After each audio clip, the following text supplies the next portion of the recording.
और सीधे रुख करेंगे लोकसभा की कार्यवाही का, जहां पर अखिलेश यादव अपनी बात रख रहे हैं। करके अंग्रेजों के खिलाफ लड़ने का एक माध्यम बनाता था, वो वंदे मातरम के गाने पर आज जब 150 वर्ष हो रहे हैं, मुझे बोलने का मौका मिला। इसके लिए मैं आपका बहुत बहुत आभार और धन्यवाद देता हूं। ये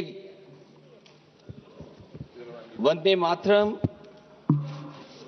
जिस तरह के हमारे पूर्व में कांग्रेस पार्टी के नेता गौरव गोगोई ने जो बात रखी, उस भावना से जोड़ता हुआ और वंदे मातरम की भावना से जुड़ता हुआ,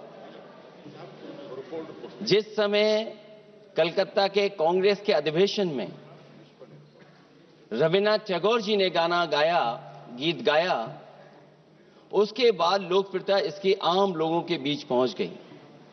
और जब कभी भी लोगों को अंग्रेजों के खिलाफ लड़ना होता था, तो यही वंदे मातरम का नारा देकर के लोगों को जोड़ने का काम करते थे। हमारा कोई भी आंदोलन रहा हो, स्वदेशी आंदोलन रहा हो, उसमें भी हम लोग इसी नारे के साथ चले। वंदे मातरम को लेकर के हम लोग इतना देश को एकजुट कर दिए कि अंग्रेज घबराने लगे। और जब अंग्रेज घबराने लगे, तो जहां कहीं भी वो देखते थे कि ये नारा लग रहा है, वहां पर देशद्रोही का कानून लगाकर लोगों को जेल भेज देते। ये भी इतिहास है कि जिस समय बंगाल में बच्चों ने गाना गाया, इस गीत को अपने क्लासरूम में गाया, उस समय भी अंग्रेजों ने उनके खिलाफ मुकदमा लगाकर उन्हें जेल भेजने का काम किया। ये वंदे मातरम अंग्रेजों ने बैन भी कर दिया। 1905 से लेकर के 1908 तक बैन कर दिया गया। और बैन के बाद भी लोग माने नहीं, हमारे क्रांतिकारी लोग माने नहीं, और वंदे मातरम को हमेशा उन्होंने अपने दिल और दिमाग में रखा और जनता के बीच में इस आंदोलन को आगे बढ़ाते रहे। सभापति महोदय, जो हमारे सत्ता पक्ष के लोग हैं, वो हर चीज को ओन करना चाहते हैं।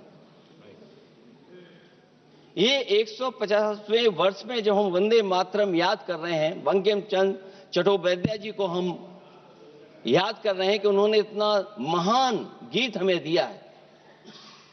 सत्ता पक्ष के लोग समय समय पर हमें देखने को मिलता है कि जो महापुरुष उनके नहीं हैं या जो चीज उनकी अच्छी नहीं है, उनको वो ओन करना चाहते हैं।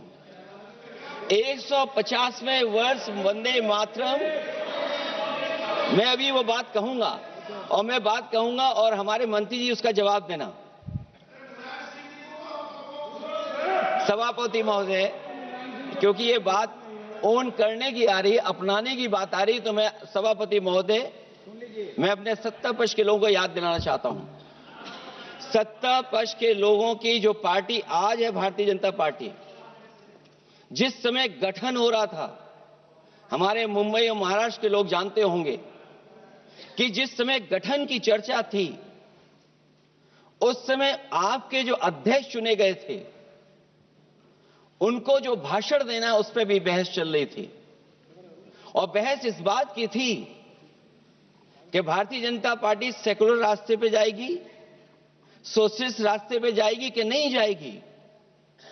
तमाम विरोध के बाद भी उस समय के उनके राष्ट्रीय अध्यक्ष जो चुने गए थे, उन्होंने वही रास्ता अपनाया अपने भाषण में। समाजवादी आंदोलन, समाजवादी विचारधारा और सेकुलर रास्ता अपनाया। और वही नहीं, जो उनका मंच था, उसमें जयप्रकाश जी की तस्वीर लगा करके भी उन्होंने लोगों को ये भ्रम फैलाने की कोशिश की कि जेपी के रास्ते पर भारतीय जनता पार्टी चलेगी। बताएं माननीय मंत्री जी, आप कितने सेकुलर हैं आज, कितने सोशलिस्ट हैं आज? अभी गौरव गोगोई जी ने ठीक कहा, इंडिगो का हवाई जहाज उड़ नहीं रहे हैं, उड़ नहीं रहे कि उड़ाए नहीं जा रहे हैं? उड़ाए नहीं जा रहे। और क्या बात कही गई थी कि गरीब भी उसमें चल सकेगा। इसलिए सभापति महोदय, मैं बात दूसरी तरफ नहीं ले जाना चाहता हूं। वंदे मातरम सिर्फ गाने के लिए नहीं है, निभाने के लिए भी होना चाहिए। सभापति महोदय, आज हम आकलन करें, पीछे मुड़ करके देखें कि हम इस वंदे मातरम को कितना निभा रहे हैं।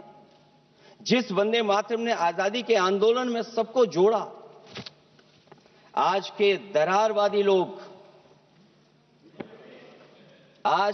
दरारवादी लोग उसी से देश को तोड़ना चाहते हैं। ऐसे लोगों ने, सभापति महोदय,